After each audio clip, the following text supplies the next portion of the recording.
Hey guys, and welcome to the Mixtape Podcast, a podcast where we review movies from a screenwriter's perspective. Up this week, we have the 2003 movie Wrong Turn. And I said that twice because there's a remake that's more recent. That's not the one we're doing. We're doing Wrong Turn 2003 with the amazing Eliza Dushku in it. I will be your host. My name is Dean Stark, and I am joined by Marcelo Inostroza. This movie was directed by Rob Schmidt, and it was written by Alan B. McElroy. And I love this guy's name. It reminds me of the Jetsons. Elroy. I'm showing my age there. Anyway, Wrong Turn. Chris and a group of friends are left stranded deep in the middle of the woods. As they venture deeper and deeper into the woods, they face an uncertain and blood-curdling fate. So the opening scene is in true horror fashion, where there's two rock climbers, there's a girl and a guy. The guy gets to the top first and he's like, "Come on, slow coach." She's like, "Okay, I'm coming. She goes to climb up, and then we hear something happening with him, but we can't see it, so we can only see from her perspective. And she sees blood that trickles down onto her face, and she's like, "What?" And then she sees his body get thrown over the cliff past her, and she starts fucking freaking out. The rope starts getting pulled upwards, and she's like, "Oh my God," she's trying to like cut the rope. It doesn't work. They pull her up. She's dead. When I say true horror fashion, is usually with horror movies, they have a little snippet at the beginning of this is kind of the tone of the movie, and then it goes into the movie. So what did you think about the opening scene and not actually seeing who or what we're dealing with, but knowing that, first of all, they must be super strong. I mean, this guy that they threw over the cliff was big. Like, he was a big guy. So they're super strong. They can pull her up. Pulling a person up is not easy, even with 2 or 3 guys. So I think it establishes them a little bit. There's a little bit more coming, but establish them a little bit. So what do you think? Yeah, it was a great opening to this film. Like Dean said, in true horror fashion, it sort of gave you an idea of what this film is about. It established a sense of mystery, and it typically did that early 2000s thing of showing you a little bit of horror, but not showing you enough to discuss you. So I really, really enjoyed the opening to this film. The other thing that I want to mention is I really enjoyed the opening credits to this film, where you see newspaper clippings Yeah. of victims that the evildoers in this film potentially killed. You don't really see that in modern movies anymore. Modern movies these days sort of just start. So I really liked that early 2000s touch to this film. Yeah, you're right. A lot of movies don't do that, but it's such a good way to get exposition in without pushing it on the audience. Now, I hate long ass opening credits, but when there's something else to look at other than a random name, I love it. So when the opening credits are rolling, we see newspaper clippings of information we need to know, which is clever writing. West Virginia, legend of the mountain men, photos of deformed people by inbreeding, genetic mutation, resistance to pain, superior strength. And then it shows all the people that have gone missing in these woods in that area, which is a lot. So you've set up the bad guys, the villains, these mountain men. You've set them up literally within a minute, and you haven't really seen what they look like, but you've set them up, and you've set up the fact that they've killed so many people and they haven't even been caught yet, which is a brilliant opening. I think the closest opening credits to this movie is probably the remake of House on Haunted Hill. I think they do that at the beginning. They go back and there's like newspaper clippings and stuff like that. But it's a really ingenious way, and not a lot of horror movies do that. So we're in scene 1, and it says we're at Greenbrier, Back County, West Virginia. So already we're West Virginia, so we know we're fucked because that's where the mountain men live. And we meet Chris. We know. Bad thing for West Virginia, right? Oh, West Virginia. It's funny because I was actually just watching a documentary about weird, like, paranormal stuff going on in West Virginia. And I'm sitting there like, what is this? What is going on with this place? I literally just watched Wrong Turn. It's based in West Virginia, and I'm watching a paranormal documentary that it's like weird shit happens in West Virginia. I think I might have to take a trip to West Virginia because I'm all about that shit. Sorry for the people that live there. They're probably going, what? No, we don't have paranormal shit here. No, we don't have mountain men. That's a movie, Dean. Okay, fine. So we meet Chris and he's driving along when he stops at traffic that doesn't move, and he learns that there's like a spill up ahead. It's going to take a few hours to clean up. He can't get past. And so he reverses and takes a back road, but not until trying to use his phone, and it's got no reception, which again, boom, we're in the woods. He's tried to use his phone, no reception. Usually in movies nowadays, because everybody's got a phone, they make up stupid reasons. Oh my God, my phone doesn't work, but it doesn't make sense because there's like phone towers behind them. It's just a way to be like, why don't you use your phone? But this sets it up straight away and it makes sense. You're deep in the woods. You probably wouldn't have, today you probably would, but you wouldn't have reception. And he stops at this like the most hillbilly gas station I've ever seen in any fucking horror movie to date. And he sees an old map on the wall. And he sees that there's another road that goes in the direction he wants to go, but it's through the backwoods. And he asks the most hillbilly guy I've ever seen in my entire life, sitting there with like 2 teeth. He's like, he's trying, can I use your payphone? Doesn't work. Do you have a phone? Doesn't work. In this like West Virginian drawl that I'm not even going to attempt to do. And he's like, oh, this road goes this way. Should I take it? She's like, oh yeah, I don't care. Like, he doesn't give a fuck. He's like, I don't care. Do what you want. And then he says, take care. And the guy says, you're going to be the one that's going to be needing to take care of. And it's just like, okay, so we know that this road is not great. We know he's going to encounter some shit. And he's driving along. And this, I like how they did it, but I don't know if people would actually do it. He's driving along this back road. These are cars where you could put a CD in. So this is really showing its age. He drops the CD on the floor. And instead of like slowing down, I love the CDs. Instead of slowing down, he literally like puts his hand like where the passenger seat is. And I'm like, what are you doing for like 2 minutes? Now you think that there's going to be a crash, but there's not. And I'm like, oh, that was a good misdirection. I like that. And then there's a fucking dead deer, I think it is, or whatever it is on the side of the road. He looks at it and he looks forward and then he like, boom, he collides with this like fucking not RV, this what's it? It's a kind of a car, is it? A Wrangler, like a Range Rover, like a Range Rover car. Range Rover, yes, not a Wrangler, yeah. Range Rover. But anyway, that was the setup, and yeah. So anyway, that was the opening scene. What do you think?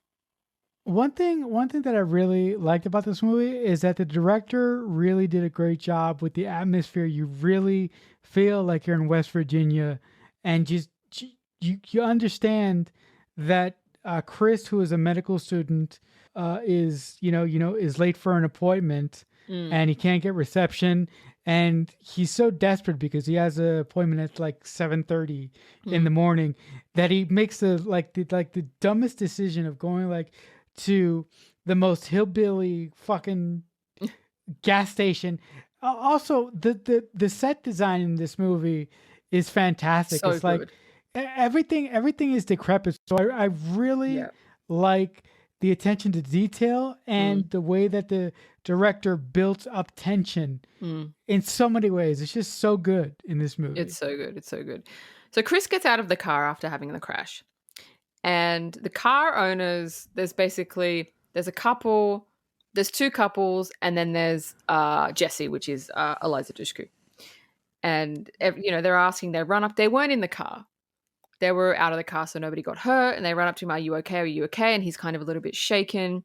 Jessie, Eliza Dushku, comes along and she's holding barbed wire. And she said, someone left this barbed wire on the road. Someone did this to us on purpose. And you can see the barbed wire that's wrapped around the tire of the Range Rover. So they all leave to search for help. And 2 of them, one of the couples, stays behind with the car. Brownie points to anyone who guesses what happens to them. They're alone. They're in the woods. We're watching a horror movie. You can cannon fucking fodder. make up your own assumption. It's fucking such cannon fodder. Cannon fodder. Question. The girl that was left with the guy, the cannon fodder, was she from Teaching Mrs. Tingle? That's what I thought, but that's what I thought, but I didn't look it up. I'm not. Yeah. If somebody is watching this, and if this is the same actress from Teaching Mrs. Tingle, if you're watching this, or if you're listening to this on YouTube, leave a comment down in our comment section and let us know. Yes, please. Yes, please. So anyway, the rest of the crew, the couple, Chris and Jesse, they're still walking along the road. They're trying to find help. The couple with Chris and Jesse are actually set up really well because these actors have so much chemistry and they're so lovey-dovey, but they're not over the top. They're just a couple in love. And usually in horror movies, what horror writers will do is they'll have a whole bunch of characters. Yeah, they're just cannon fodder. Who cares? They're just there to be killed. And spoiler alert, this couple does get killed, but because they're set up so well and in such a short amount of time, you actually fucking care when they die, right? You give a shit. And especially when he dies, it's like, oh my God, he was so sweet. Like, it's such good writing and it's such good setup. So they come to a cabin in the woods. And in horror movies, this means death. Always. Always. There's never a cabin where it's like, oh my God, party time. Great, end of movie. No, it's a death sentence. And we see that as they're walking to the cabin, there's a lot of abandoned cars near the cabin from different eras. Yeah, I would just like to say at this point, when all our main characters find the hillbilly cabin, I'll just say, I'm like, does anyone think that this is a good idea? But I really love how all these characters going through the situation, like they point out how stupid of an idea this is, but they do it anyway. They do it. Yeah. The anxiety that I felt while watching this movie was a good anxiety, but again, the way that the director built up tension and the way that the writer had our characters say how stupid the decisions that they were making was actually I thought was brilliant on both fronts. Yeah. On writing when it came to writing and directing. Yeah. I thought that too, because it's like if you're watching this movie, you're like, nobody would do that. But the fact that there's dialogue saying we shouldn't be doing this, but we need a phone, that gave them reason. Yes, it totally. See, so many movies, you could just fix so many things with just one little sentence of dialogue. It can be fucking fixed. And that was fixed. So they go into the cabin and it's just fucking disgusting. And it's so disturbing. There's moldy food on the table that's almost black. There's dirt, dust everywhere. The walls are like stained. There's a bowl full of car keys, which is like, okay, that's a bit strange. There's a room full of items that don't fit with where they are. There's like ice skates and like baby stuff. And you're like, okay, that doesn't fit. So it's like, where have they gotten these items from? These are clearly not theirs. There's jars full of teeth and dentures and a fridge full of body parts. And there's a body in the fucking bathtub. And Jessie finds barbed wire, the same from the road. And she's like, oh my God, like these are the ones that did this to us. And as soon as they go to rush out, because there's one girl that wants to use the toilet, but the toilet is just like, I would rather just piss in the wilderness, okay? And pissing in the wilderness is difficult for a chick to do. I would do it. This toilet was fucking gross. And by the time they go to walk out, oh no, they've come home. The owners have come home. Trailing behind them, both of their cars that have just gotten into a collision. And they can't get out. There's no other way out but the front door. So what do? They hide. And thus ensues the most tense scene in the movie. But what did you think before I go into it? Yeah, no, the set design in this movie, from how decrepit their cabin was, and the fact that again nobody said, "Oh, guys, we should possibly get out of here." The fact that the writer and the director kept us in that tense cabin and kept showing us disturbing things only ratchet up the tension that much more. And the scene and the moments that Dean is about to talk about are the most disturbing moments of the movie. And the reason why they work so well is because, like Dean said before, you actually care about these characters, and the way that they're constructed, they don't come off as bitchy. They come off as down-to-earth people. And those are the kind of people that you should write if you want to write a horror movie or if you want to write a disaster movie. You have to write characters that are relatable. So when you put them in unbelievable situations or horror situations, you actually care about the outcome of what happens to them.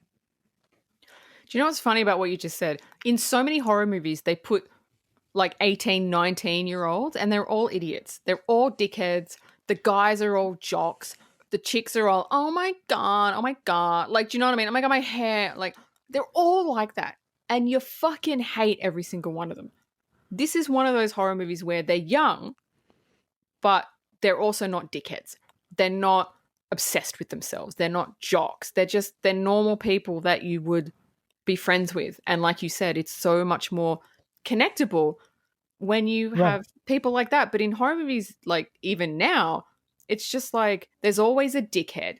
There's always a womanizer. There's always a girl that's a slut. You know what I mean? And I'm like, what? Like, it's because writers don't understand how to write characters. So they're like, let's just define these people. Okay, the girl's the slut. The guy's the guy that just wants to get laid. There's a nerd in there. There's a girl that's really, really smart. She'll save the day, but you won't know it. And I'm like, these are all such tropes. And none of these tropes are in this movie. They're literally people that you would know in your life, young enough to not be so intelligent, which works, but not old enough to kind of know better, if that kind of makes sense. But yeah, you're right. They're so connectable. So these mountain men, they walk in, and Chris and Jesse, I remember watching this for the first time, absolutely, in Australia we say packing it. Packing it means shitting yourself. I was absolutely shitting myself. Chris and Jesse, Eliza Dushku, are hiding under the table, trying not to make a noise when they dump the body of one of their friends that was left back at the car, like right in front of them. And it's like, oh my, and and Eliza Dushku's like crying, but she's trying to not make it. And I'm like, shh, stop making noise. They're going to hear you. Like, I was literally like yelling at the television when I watched this for the first time. They haul the body that they've just dropped in front of them on the table and they start to saw it into pieces. And I'm like, oh, like these two are hiding under the table watching their friend getting sawed. That's that scene before I move on. That was tense and Yeah. gross. But what do you Yeah. think? Yeah. It was absolutely terrifying. And the thing that made it that much better is when the body of their friend gets dropped on the floor, she still has the wire on her face that one of the hillbillies Yeah. used to kill her. Yeah. And Yeah.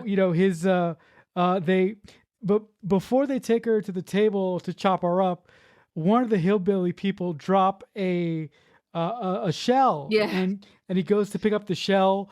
The blood of the girl gets closer and closer to Yeah. Chris. It's so It's tense. just agonizing because you keep thinking, okay, they're fucked, they're fucked, they're fucked, they're gonna die now. Yeah. But miraculously they don't. And that, Yeah. again, I'm going to keep saying it. The director of this film and the writer of this film, Mm. they did such a good job Yeah.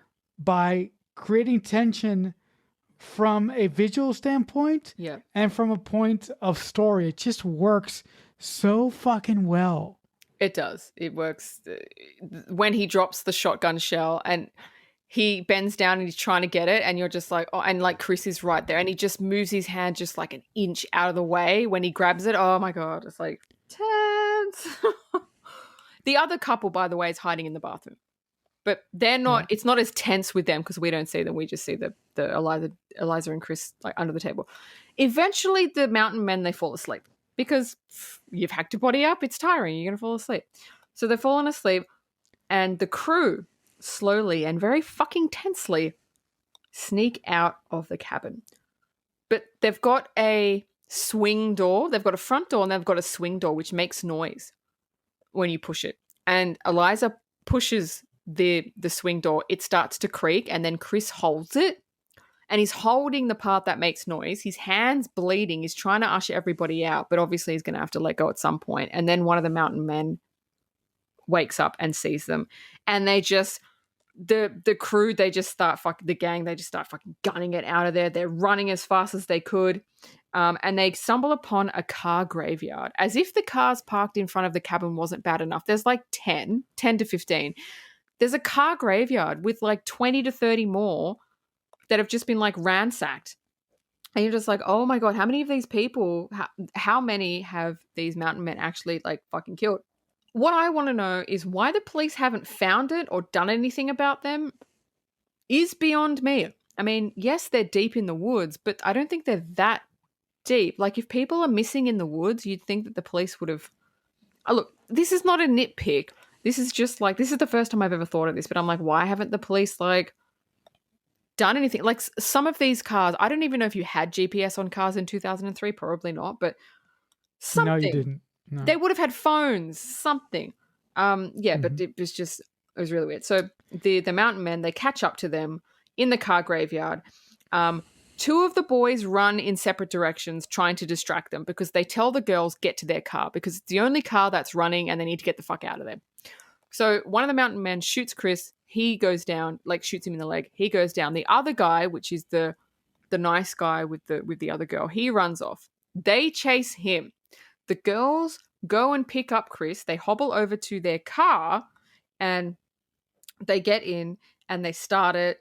And one of them, there's three mountain men. This one's my favorite. He's like the little one that makes all these these noises. he's like a little shit. He's a little shit. That guy reminded me of one of the weasels from I can't remember what Disney movie it's from, but it's this hyena guy. I can't remember. God, what fucking Disney movie is that? Anyway, Who Framed Roger Rabbit? Yes. You're right. Okay. Well, no, I don't. Yeah, but anyway, he reminded me of a hyena. His laugh was so unsettling, but off you go. So they keep driving. They've gotten in the car. They keep driving until they come to a tree that's on the road. Obviously, they can't pass it. Did I miss something? Yeah, I missed something. Yep, I missed it. Luckily, I'm editing, so I can edit it out. Oh, that's it. We're back on track. Maybe I'll just leave it in because this is quite funny. Okay, they're in the car. Before they get to the tree, they see the guy running. The guy's boyfriend. He's running through the woods and they're yelling at him. They're like, come, get in the car. And as soon as he kind of gets within a couple of meters of the car, he gets shot in the back with an arrow. That's sad because he's actually a really cool guy. He's really nice. That's fucking sad. She screams. He gets shot like 3 times in the chest and he just goes down. And you feel bad because you actually liked him because he was actually fucking set up. Horror writers and horror directors. He was fucking set up. Yeah. She's crying. I'm crying. Well, I'm not crying. I want to cry because he was such a nice guy. They have to drive off and just leave his body there. That's when they come to the tree in the road. That's when they need to get out and start hiking. Meanwhile, the mountain men start tracking them. And that's the end of that scene. Yeah, no. I really, really, really, really felt sad for when the sort of douchey guy when the nice guy with the flower when the guy who was engaged to Elijah Dushku's friend really died because, like Dean said, he was built up, he was kind, he was smart, he was intelligent, he wasn't one of these characters that you see in horror movies today, douchey, where you just don't care. Yeah. He wasn't designed to be fucking cannon fodder. Yeah. So when one of the fucking hillbillies kills him, you actually give a fucking shit. Yeah.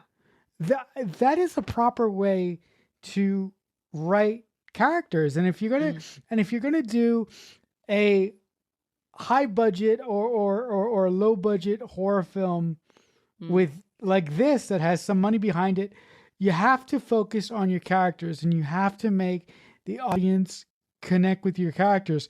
And that's what I think this film does extremely well.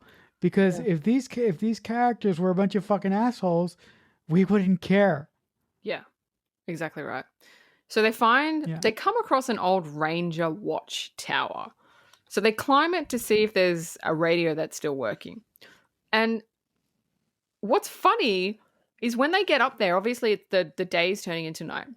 And when they get up there, they're trying to work out how to like use the radio. They're trying to get a first aid kit for Chris's leg. And they find glow sticks, the ones that you have to hit and they start glowing. And I'm like, do you want them to know where you are? Is that what's going on? It's like a beacon. It's like, here we are. Yeah, And I'm like, yeah, I know. The other thing that I said, I go, this is convenient, but I was like, this is not good because the second you turn those things on, and like the second after I said that, okay. the director pans over to a shot of the hillbillies walking the woods. I'm like, perfect. Yeah, this is just great. This is fucking great. Yeah.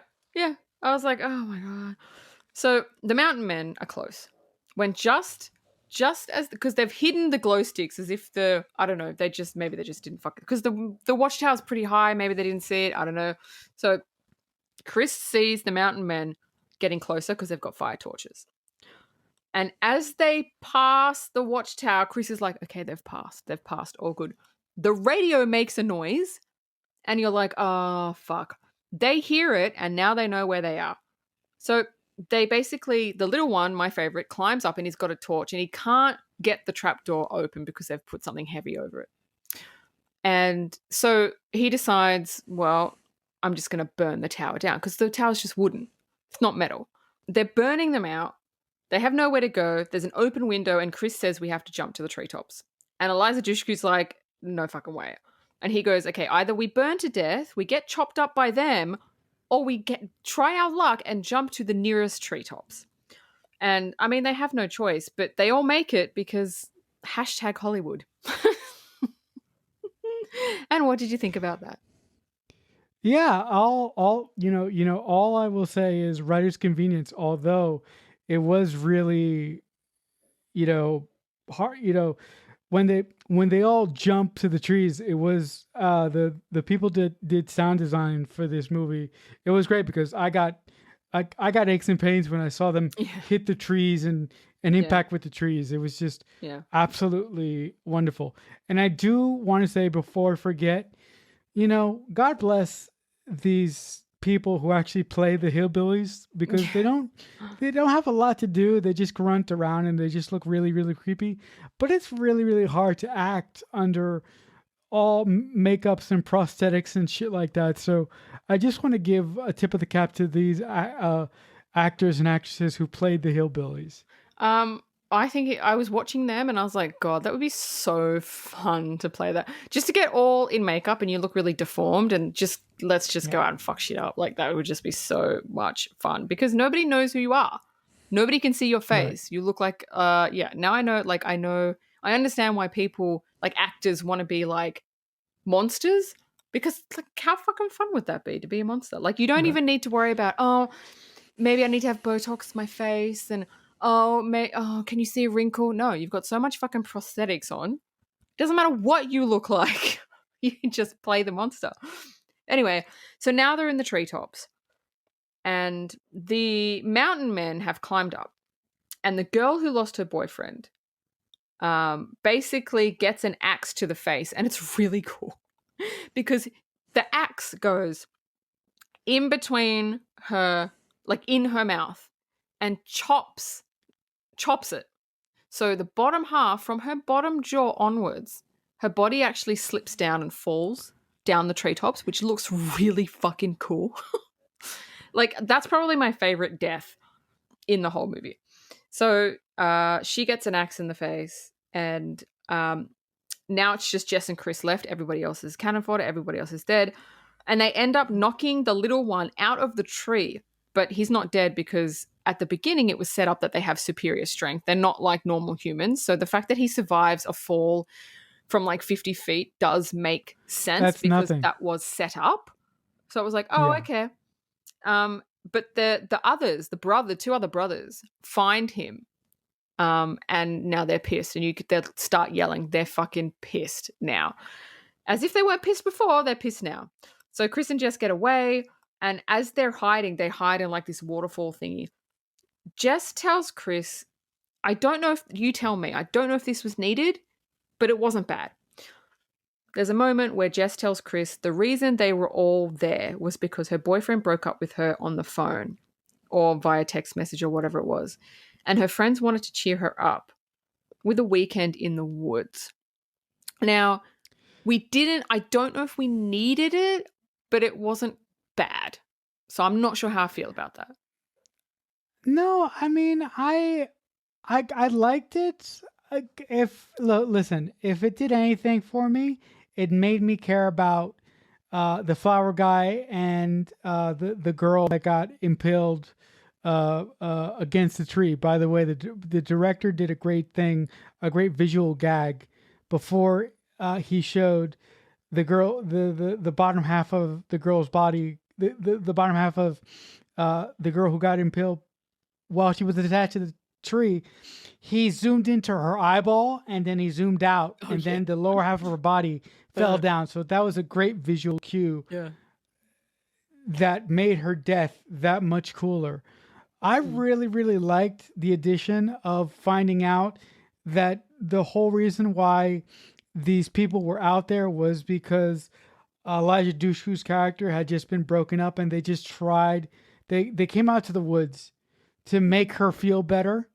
I really, really like that, because that makes me love the way that these people and these characters were constructed that much more. Look, you didn't need it, but I liked it uh, specifically for this movie because the characters were drawn so well that we've already talked about a billion times.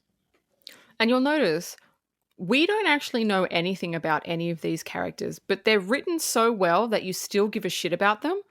That's not easy to do at all. No, they're not. It's not. So it's just really good writing how I care about this character, yet I know nothing about this character. How is the writer doing this? The writer just gives us enough to hold on to. Yes. Exactly. And what he gives us, the small morsels that he gives us absolutely work for the situation that they're in. Yeah, exactly. So as Jess and Chris make their way to the road, Jess gets grabbed from behind. Chris falls down a ravine to the road when a cop car shows up and goes, "Look, I got your message. What the hell's going on?" He gets an arrow in the eye. He's dead. And I find this funny because he gets an arrow. He sees it's one of the mountain men. He hides under the car. How is the mountain man how does that guy not know he's under the car when he's just shot this guy standing next to him? I just thought that was a little bit weird. I can explain that. Look, and it's my favorite thing. Go. You're gonna laugh. Everybody who listens to us is probably gonna laugh, but ready? As I go in air quotes. Writer's convenience. Writer's convenience, yeah. So the mountain dude, he drags the police officer's body into the back of the truck, gets in the police car, and as he turns the ignition on, Chris is under the car. He grabs on underneath, pulling himself up. Again, hashtag Hollywood, because you can't do that. There's nothing to hold on to under a car where you can do that, but whatever. So now he's under the car while the mountain man drives back to the cabin. And that's the end of that. Also, the curious thing is, doesn't Chris like have a fucked up ankle or leg as well? So you're like, how are you doing this? Well, he was shot in the leg, but he was patched up. But it's amazing what you can work through when you have to. When you have to, when you're in pain and you have to do something, you have to do it. You just have to. So we're back at the cabin and Jesse's tied to a table screaming. The guy in the police car gets back. Chris is there, still under the car. He drags the police officer's body into the cabin, then proceeds to hack it up, which is lovely, right in front of Eliza Dushku. And then one of them goes to Jess, puts a knife to her throat.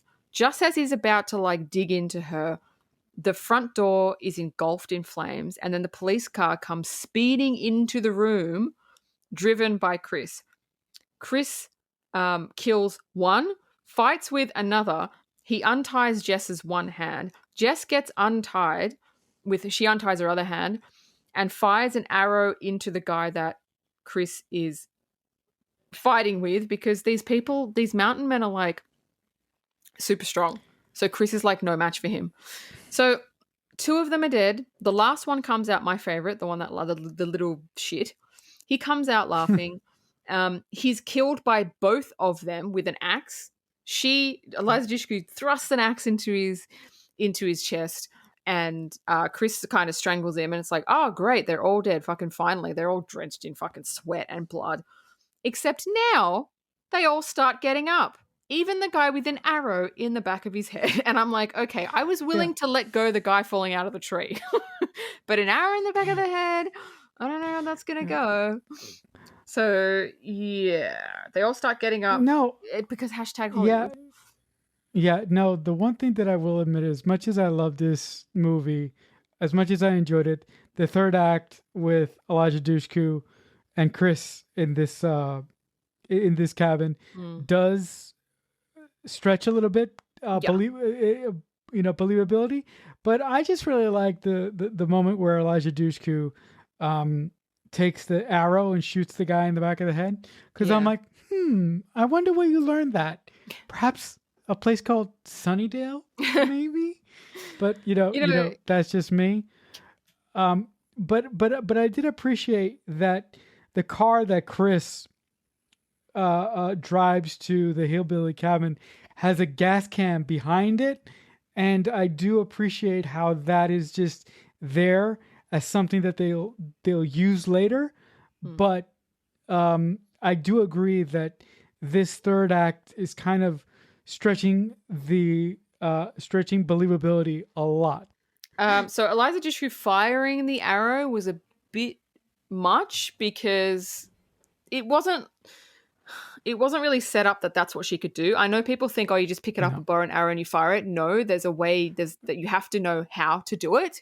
You can figure it out on your own, but it's going to take more than 2 seconds. And to fire it at such accuracy, if I'm nitpicking, because I love this movie, I'm fucking nitpicking. If that was just set up a little bit at the beginning of the movie, that would have made sense, but it wasn't. But I don't care because I love this movie. I'm willing to let that pass.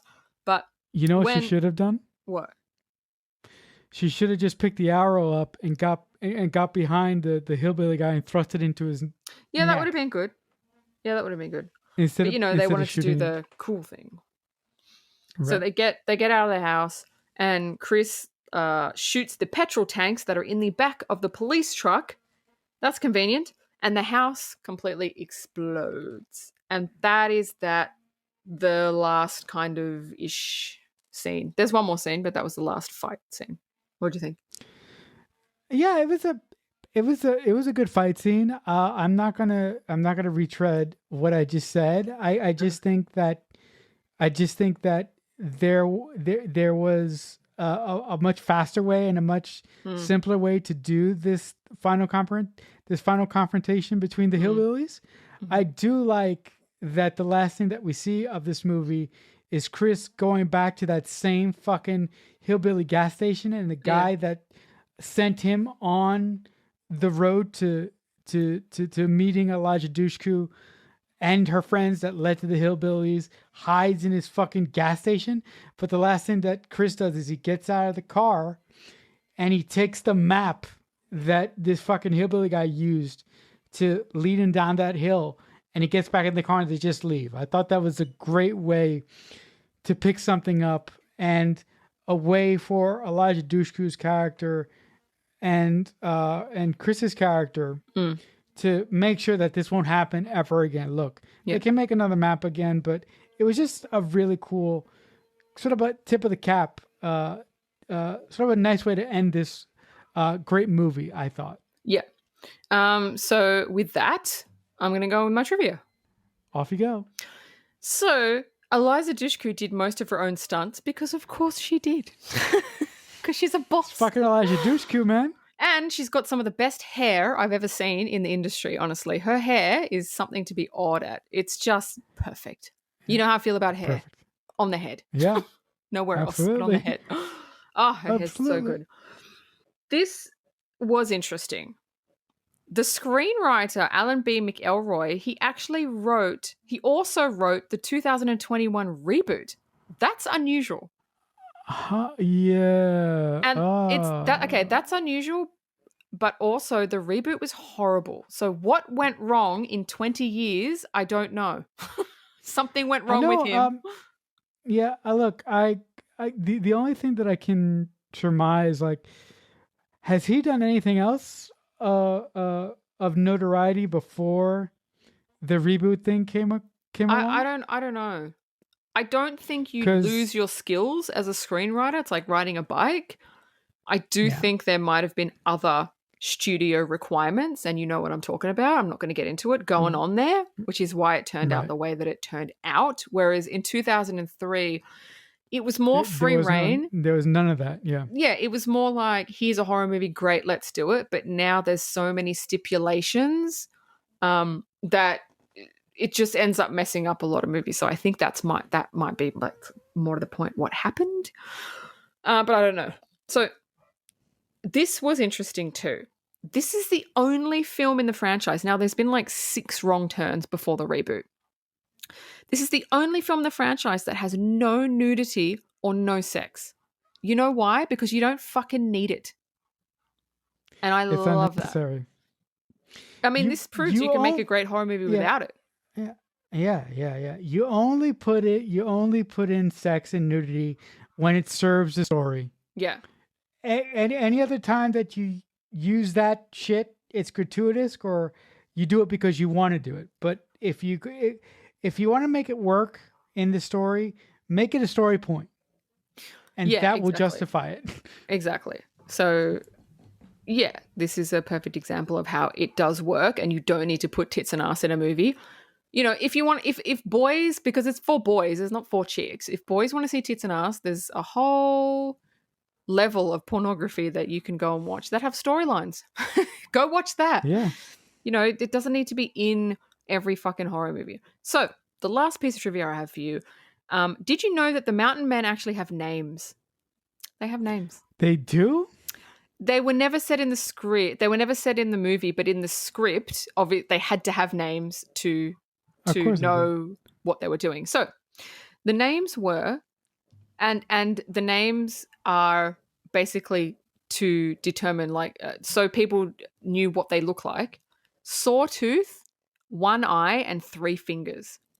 So one of them had 3 fingers, one of them had 1 eye. I think that was the one that I liked, and there was another one, Sawtooth, Right. where his teeth were like out. So those were the names of the mountain men. Yeah. Before we go, I just want to mention one thing. Sure. The makeup for this movie is fantastic, So good. and it was done by Stan Winston. It was. Stan Winston Studios. It was. Who also did the makeup for Alien and a bunch of other 80s fantastic films that are great. You should go watch them. Yep. But I just marvel at the work of Stan Winston and his company. So I just wanted to put that little thing in this episode before we go. Yes, Stan Winston is amazing. So if you want to email us, you can at themixtapepod@aol.com. Coming up next week, because we like to chop and change here on the Mixtape Podcast, we like to do one kind of downer movie. Not this is a downer movie, but Hacking Up Bodies is kind of a downer movie, and one happy movie. So we just like to keep it. We like to chop and change. So next week, we have an absolute banger, an absolute classic. We have one of my favorite comedy movies, and I'm not a comedy person, Mrs. Doubtfire. So if you guys can join us for that, I think that's going to be a lot of fun. And please subscribe to the channel. We would love it if you did, and we would love it if you gave us a like on whatever platform you're listening to us on. If you want to leave a comment on YouTube, you can. And closing out the podcast, as I always do, if someone is kind enough to make you a mixtape, that must mean that they really love you. The Mixtape Podcast is a Balloonhead Productions presentation.